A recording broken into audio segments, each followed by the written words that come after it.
operasional sipil Pertamina. Ya, oke, ya, kasih. Bukan dataran tinggi, bukan dataran rendah, tapi dataran tanggung. Jadi Sungai Lematang yang memang sedang hulunya hujan, ditambah Sungai Lim ini, airnya tumpah ke desa Tebuk Sepang.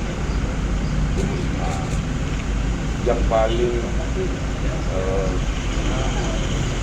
penting ada Jawa itu kita melihat penduduknya dulu. Alhamdulillah tidak ada yang cedera, tidak ada yang meninggal tanpa korban. Kalau materi sedang diinventarisir, antara lain gagal panennya sawah 20 hektar.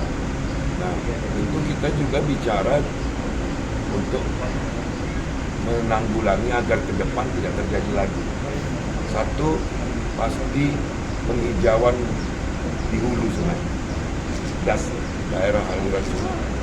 Yang kedua, menata dengan pintu bagi airnya ke pertanian yang memang harus kembali ke muara lematangnya. Ini yang harus kita tata, dan ini tentu harus dengan perhitungan yang cermat, tidak asal saja, karena untuk masa depan anak cucu. Himbauan masyarakat untuk cuaca ekstrim ini, ya pertama angin, kedua curah hujan. Angin ini tentu kita tidak bisa prediksi kapan dia datang. Artinya hindarilah seperti misal naruh mobil di bawah pohon besar, yang sering terjadi ini selama ini.